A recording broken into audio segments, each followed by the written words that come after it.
When you think of young children, you you get this, well, any young animal, at the moment there's two batches of young chickens in the garden in the house that I live in Ecuador.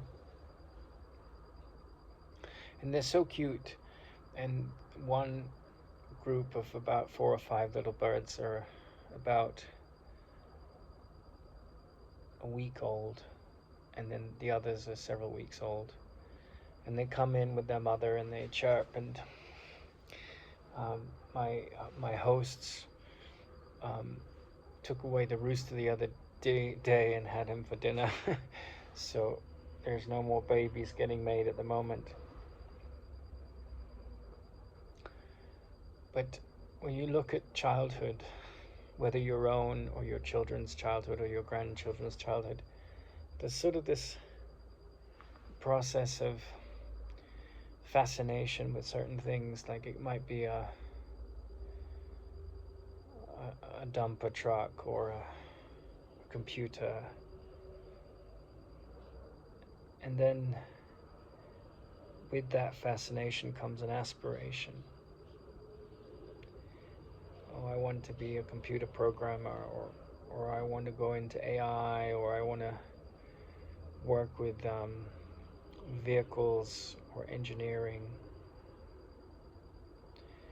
And there's this sort of implicit pull to find a livelihood, and as you go through the stages of life and the trials of life.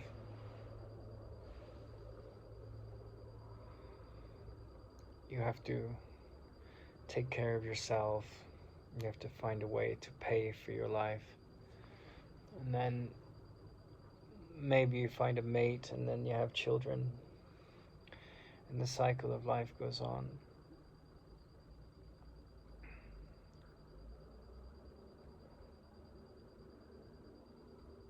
But I do think there's this two sort of levels to life. There's this little child that's got this fascination with a dumper truck or a toy or a computer or whatever it is, gardening. And then they go to school, and hopefully they find a career that suits their sensibilities and their nature.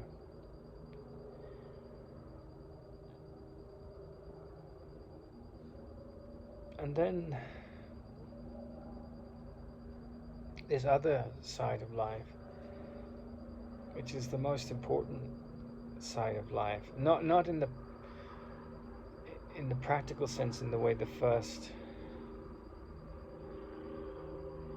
reference I just made is, although it is extremely important, this sort of more abstract aspect, which is about how do you reconcile suffering, death, grief, the pain that comes after a breakup with someone you love, the death of a child, the death of a parent, the death of a loved one. How do you reconcile people that attack you and abuse you?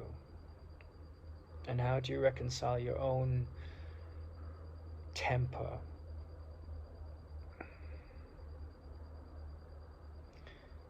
This is really, in my understanding, what life is about.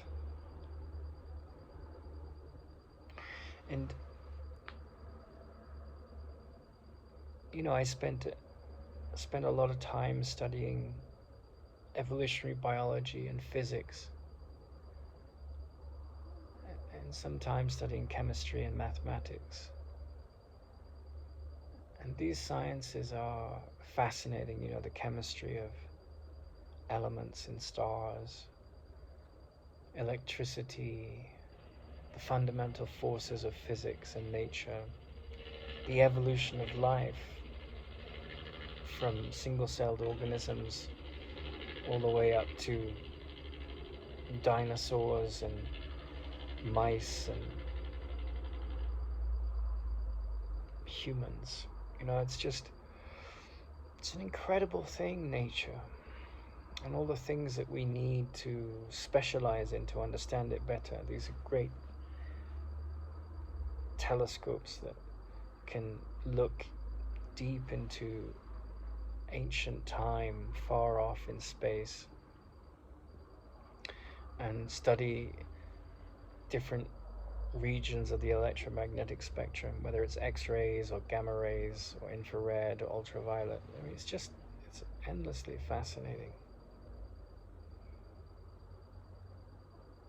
And from those kind of studies comes, big breakthroughs in technology, and we get to move faster and communicate across vast distances using digital devices, and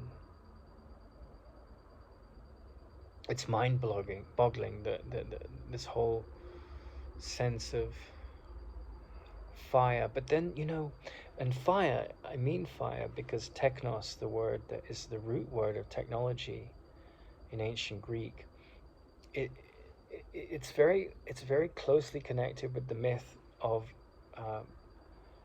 Prometheus, who steals fire from the gods, right? And it's an interesting myth because no matter how better your technology is, it can, there's lots of things that can happen with the better technology. You can have better quality furniture, you can have better quality vehicles, you can have computers, you can have quantum computers, you can have planes that fly at the speed of light, and just everything gets faster and faster. But when Prometheus steals this fire of technology from the gods, he has to pay a price, and the price is pretty harsh. And I think the symbolism of that myth, because it came from the collective unconscious of Prometheus, is that if you're blinded by the senses, if you're blinded by desire, if you're blinded by the things that addiction to going faster, getting bigger, getting, to ambition, and all the things that technology can drive, you can live in a world of complete ignorance, not the ignorance of knowledge of the body and its health, not the ignorance of knowledge of time and space, but ignorance of your true nature. And there's a price to pay for that. And Prometheus's, demise at the end of the myth, he's captured and suffers a great deal because he's just trapped in this world of the senses, and manipulating life in the realm of the senses to have, maximum benefit by extracting the secrets of Mother Nature and harnessing them in technology.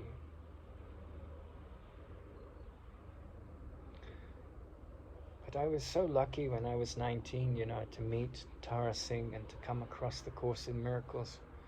And it's funny because you can talk about the Course in Miracles, and I've looked at a lot of different religions and philosophies, and I have to say that, and I studied yoga in India for 10 years, but I have to say that I think, and I particularly like Ramana Maharshi's teachings. I think that's so powerful and beautiful. He's such an incredible character.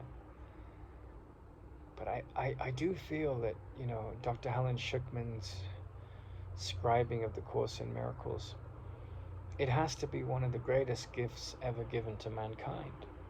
It's I mean, if like Neil Armstrong walking on the moon, and like the pill, the contraceptive pill, and then electricity, and all of these Columbus getting to South America, and all of these things, penicillin, Einstein's breakthroughs in relativity, the future breakthroughs that are coming in um, hydrogen fusion, and radical changes in our understanding of entropy and gravitational field forces. All of these things work to give us a sense of marvel. Just that they are quite awe-inspiring. Like science is awe-inspiring, and discovery of space beyond the wildest imagination of the earliest humans, looking through the Hubble telescope and things like that. It is incredibly fascinating. But then you have all this suffering in the world, and the Course in Miracles comes along and it says, I'm not a victim of the world I see. I'm not a body.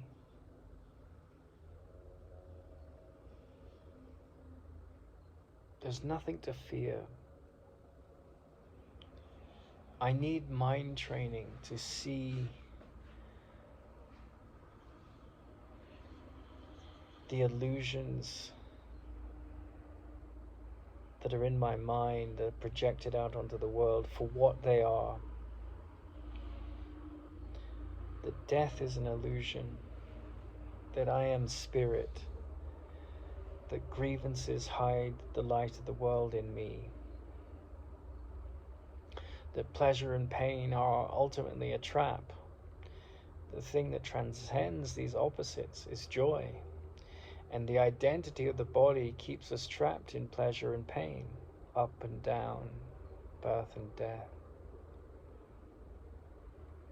And so, you go from being this child that is growing up trying to find his place in the world, dealing with all kinds of projections from the people around it, dealing with its own projections.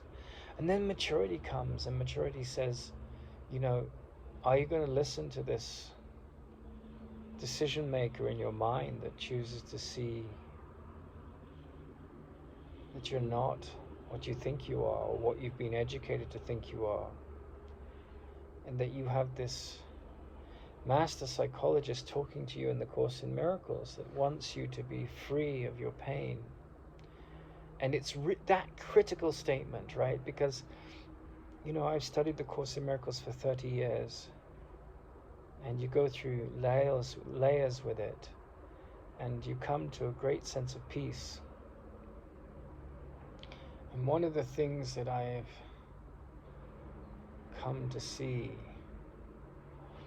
is, I went on this psychotherapy degree the other year, and I spent a lot of time in solitude in my life.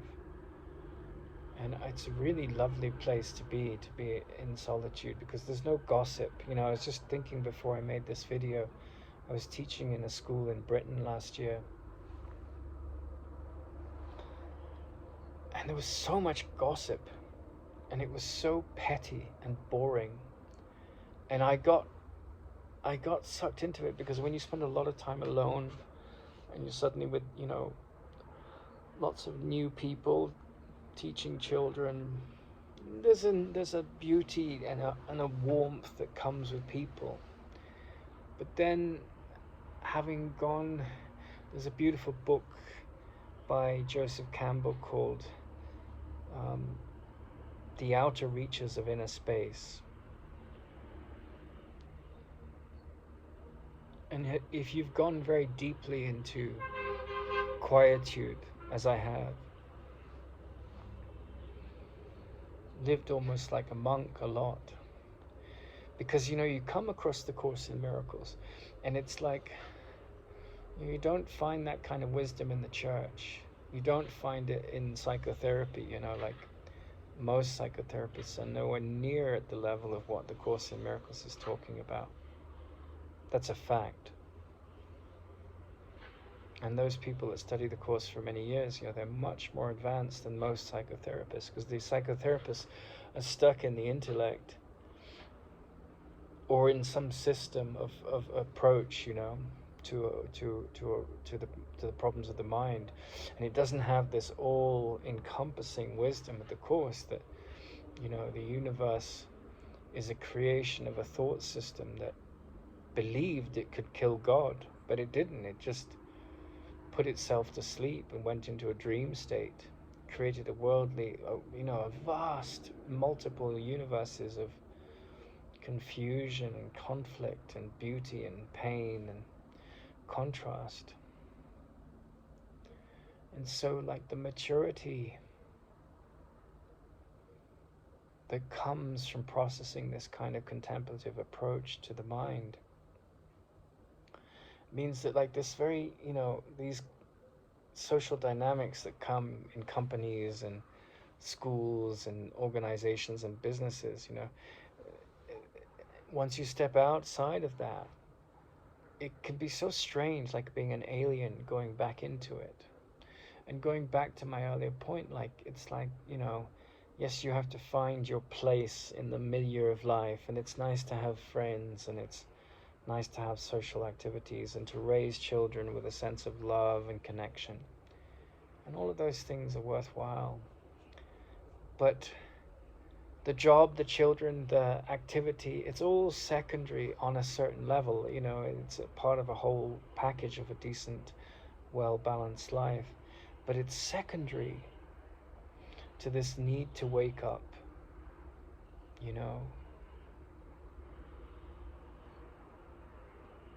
I can see peace instead of this. I am not a victim of the world I see. And it's like, people will attack you and undermine you and say shitty things about you, and you might do it about them. But as you come to maturity, you have no interest in doing anything harmful to another. I am here to be truly helpful. Neither to take advantage of another or to take advantage of self, neither to project malicious negativity onto anyone or oneself, and to constantly practice forgiveness. And so you start to see, the happiest people that have walked the earth, their happiness is not invested in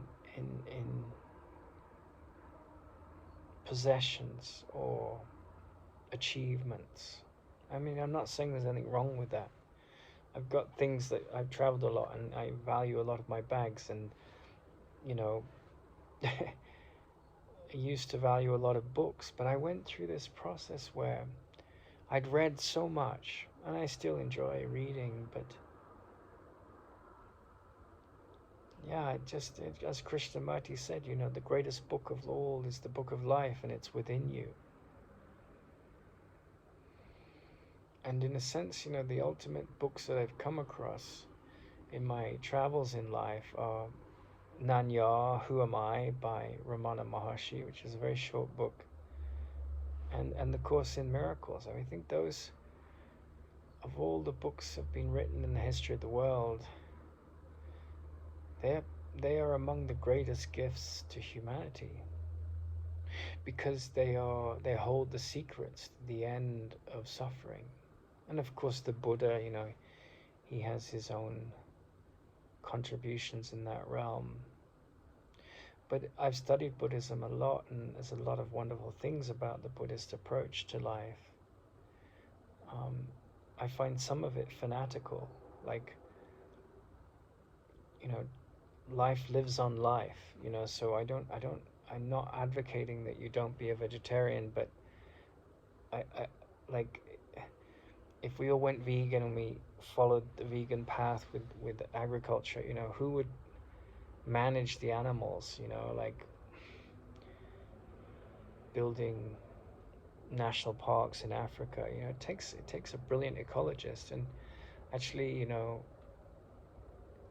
the hunter-gatherers and then the herders, that bred animals, they changed the ecology. So that's going to go on, and so we have to be practical about those things. But there's a sort of level of fanaticism I sense with, I think you can be completely enlightened without having to give up eating meat. I think that's a misnomer.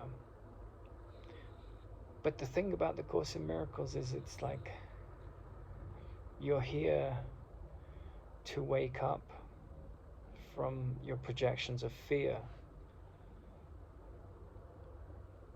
And it's really difficult to communicate that to people who are very much lost in the world, that they think they're a body, they're getting older. And of course, at a relative level, that's true. But I think someone that comes across the power of the Course in Miracles and it hits them, like right between the eye, they're dead, right? Dead in the sense that the machinery of the fearful mind is over. It isn't going to happen immediately. I've been studying it for 30 years. And it was funny because I went to Oxford to study evolutionary biology, didn't get the place. But I was looking for the answers. What the hell are we doing here? Where is evolution going? And I look at the evolutionary biologists and they're like, not judging or condemning them, but in a sense, it's a fascinating field, but they're sort of picking apart these genes and they're trying to understand what is going to come and how evolution works. And it's pretty simple the way evolution works. I mean, Darwin figured it out for the most part. And then, George Price added to that with his understanding of, gene pools and how the ego is driven by, getting the right adaptive traits to survive in the environment. But that's all worldly adaptation, and we live at that level.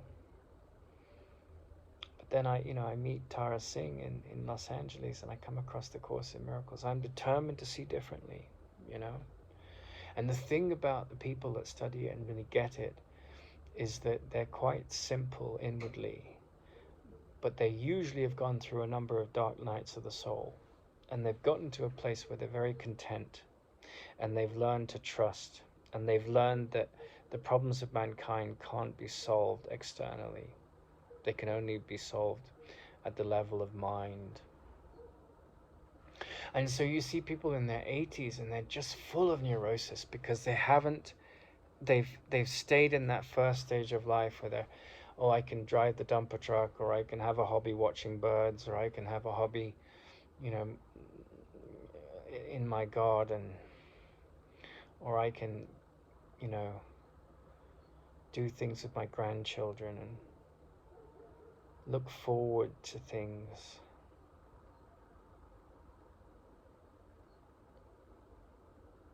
And that's very natural. But then there's an element where it's like, no, my quest here is to die before I die. And I think that, one of the things I've noticed is that people who are very bound up in fixing the world, in activism and so forth, in the injustices of the world, of which there are endless examples, and politics and so forth, it's almost like they're living in an alternative reality to someone that studies the Course in Miracles, because the opinion becomes God, when Donald Trump is good or bad, taxes good or bad, and it's just like you're living in a dream world and making it concrete. And of course, it's like if you're building a business as I am right now, figure out what's the best path to do that. Be practical. But the most important thing is to have that quality of peace. And, I've been married twice, and in my second marriage, it was just like I was watching this vista of needs in me. Need to be loved, a need to be desired, a need to be valued, a need to be heard, a need to be treasured, a need to be held. Nothing wrong with any of that.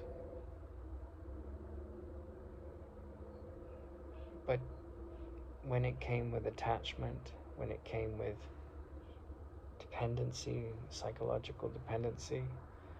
Lots wrong with that, because one becomes a victim, one becomes a slave to attachment, one becomes a slave to this dependency on another, and there's no love in it, there's just fear.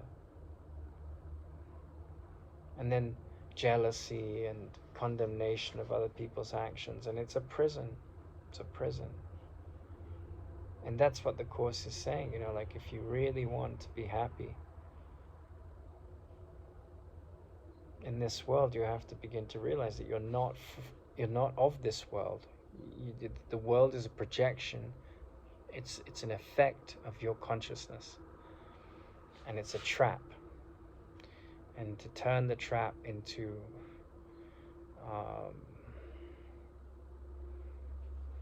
a path to freedom out of the prison you've made, you have to take back your projections of fear and condemnation onto others, and your attack thoughts and your defenses.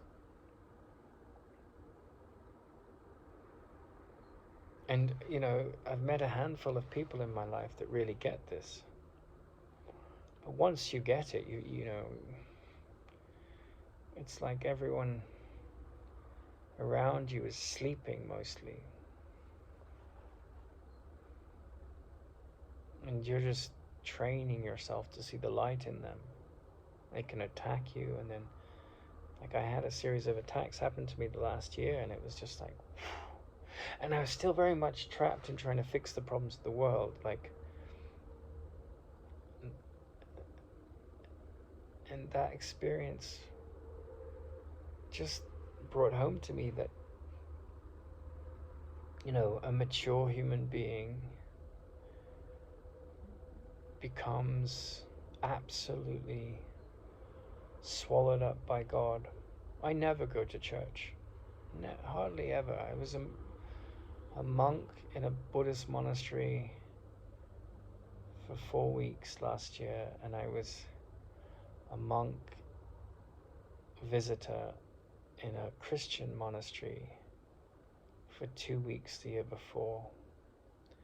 And they go and they do all this prayer and this reciting and this reading from the Bible over and over and over again.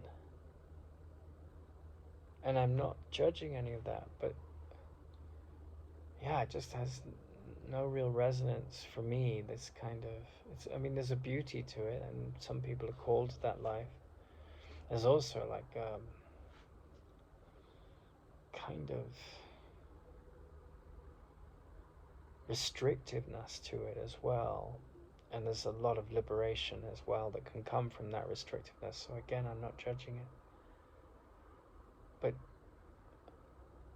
what has become absolutely primary for me is living the Course in Miracles, mastery of the mind,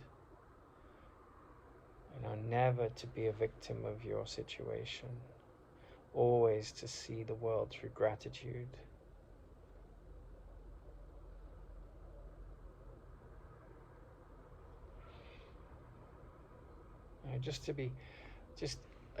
I was reading this wonderful story about a woman that had a husband that was alcoholic, and she prayed to God and she said, please, can you make him free of being an alcoholic? And it didn't work.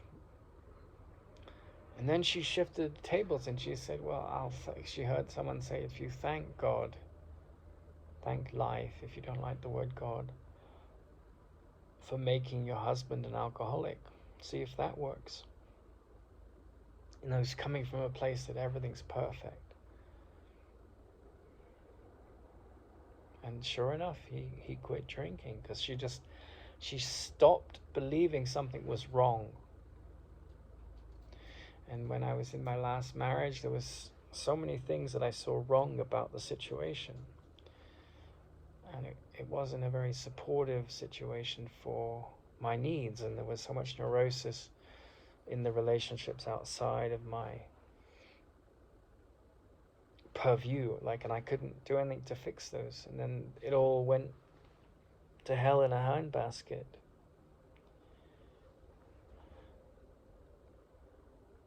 And what followed from that was just more and more dropping away from the neurotic mind. And when you see it in others, right, you don't see it as real, right? And this is one of the problems of psychotherapists that are screwed up, and there's plenty of them, is that they're there and like, I will provide a loving space and I'll help you work through your neurosis.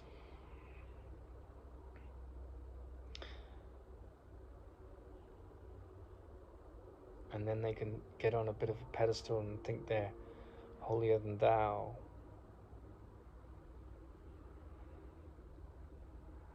I know and you don't know. But that's not really what psychotherapy is. Psychotherapy is just you training your mind as an ordinary human to see everything through the eyes of gratitude, forgiveness, and love. So the illusion that this idea that a catastrophe happened, that God was killed, that perfection was attacked, that infinity was sabotaged,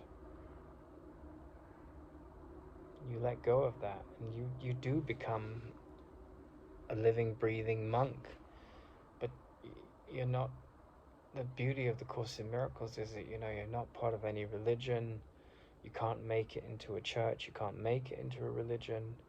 It's a looking at the facts of what the mind is and what the world is, and handling the projections of fear. And the Course in Miracles came at a time, in the illusion of time and space, where there was Carl Jung and Freud, and there were these developments at the level of consciousness that went beyond the literal interpretations of the Bible and the limitations of science, so that this great teaching could come in and look at what projection is, and look at what consciousness is, and look at how perception is our projected beliefs about what we think we are, put out into the world.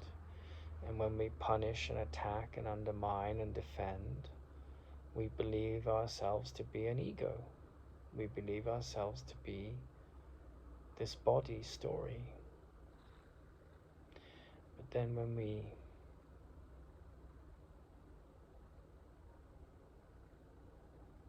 live in this matrix that is the world, without this neurotic mind, when we withdraw those neurotic, frequencies from our perception,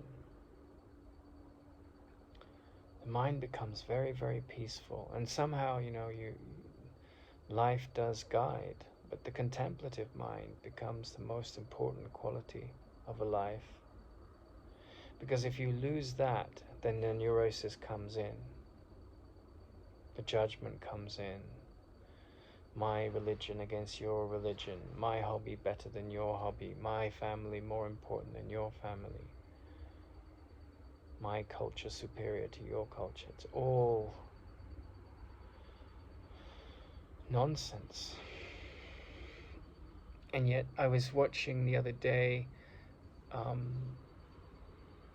Robert Johnson. He was talking about, in the history of the world, which system has succeeded to bring culture to its highest zenith. And he said it's not democracy, it's not dictatorships, it's not communism or capitalism, it's aristocracy. And if you think about, like, the Medicis in Renaissance Italy, the flowering of culture came from this kind of educated elite and this wealthy elite. The Course in Miracles came from an educated elite in the world of form.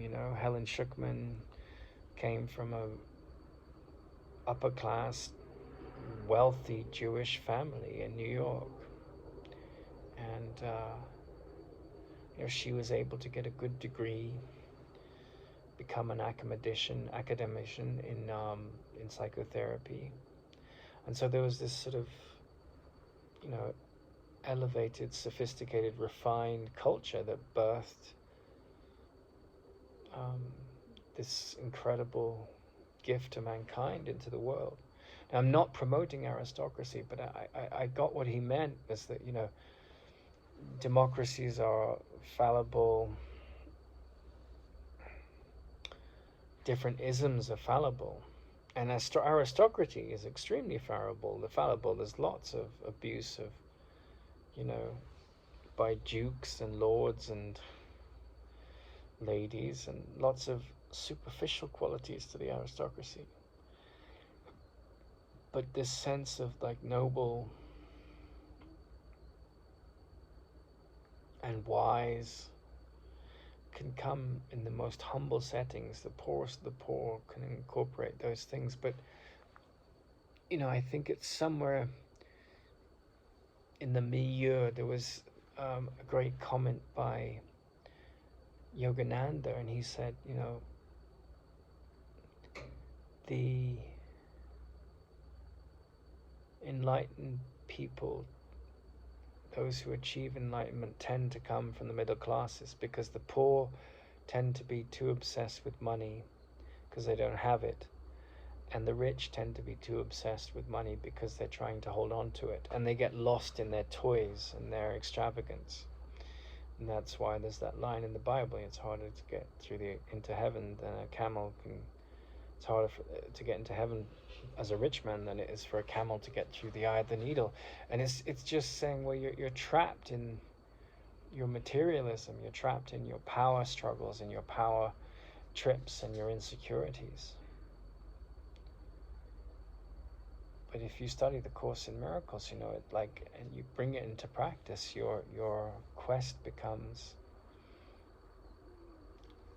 to be constantly at peace, to never have the capacity for irritation to take over your mind. And, you know, when I think of that in my own experience, like, I was reading about Kafka's work the other day, and, you know, someone was analyzing his books, and one of the books was about how society has, you know, in the cities particularly, society has made us, like, if you look at like the banking system, or if you have to get through to a bank or a big organization, you're just a number, and you're treated with this very, you know, officious and well protected system that is just about profit and lawyers and legality and system engineering. And, you know, I would say, and often there's complete unfairness in its processing of transactions, and complete corruption is frequent in that system. You know, it's not the morality and the loving gentleness of the fairy tales that we read in childhood. It's like a brutish, cold, metallic world of, you know, call centers and complex processes. If you lose your PIN for your bank card, how to get that back, you know, and if you're traveling in another country, how do you fix that? All the things the hoops you have to get through. And that's just the system. But I do think that, like, you know, handling some really tedious process with a call center, or being someone working in a call center, handling people that don't want to be on the other end of the line, handling robots and AI chatbots, you know, that often can't get what you need to get done, and just having to harangue your way through all these doors to get your need met. that's one thing that, for me, is a trigger point to see if, even if I get slightly irritated or impatient, they are teachers of wisdom, because in the reflection of the mirror of those experiences, I can see, am I living up to, I can see peace instead of this. If someone says something unkind about me behind my back and I get to hear it, is it water off a duck's back? Do I know who I am? And that's why it was like really strange to go into these very, the university experience and the after spending a lot of time in solitude and then teaching in a school, and it was just, people live in this bubble of gossip and hearsay and blame and judgment, and then you come to this quiet place in Ecuador where I am, and it's just, so grateful to be here. Of course, I'm working very hard in the world, but I get to be a monk, and the thing is that that's great, and that's a decision and a choice and a draw, but then, the mastery of this journey to master the Course in Miracles comes down to, wherever you are, can you practice that? And you may be guided to live a different kind of life, go off and live in the country or whatever, find a way to support yourself in such circumstances. But still, quietude is not something that you find in a monastery. It's who you are. And I think that, you go through a process of coming to realize that all your upset, you're doing it to yourself. And that's a tremendous gift and a tremendous curse at the same time, because then, you get on the call to the call center, or you deal with your father or your mother or your children or your siblings, and they know how to push your buttons.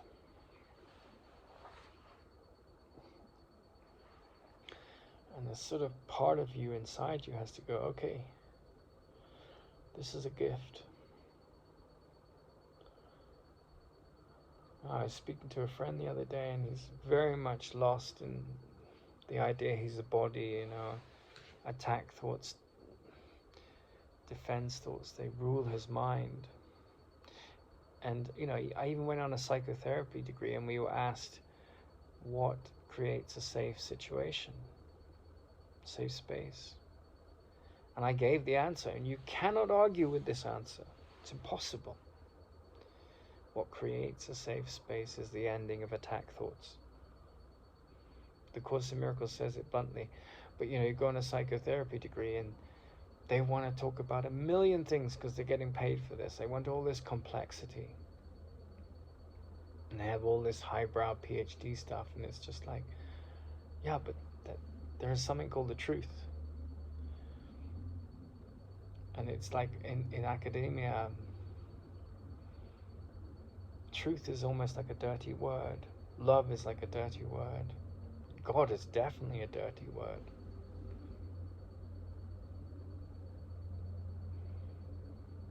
And you come to the Course, and it's like you're here to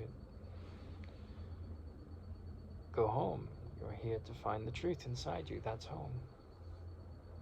And to see it in everyone else, that's home. And it's so simple. And it was just so fascinating and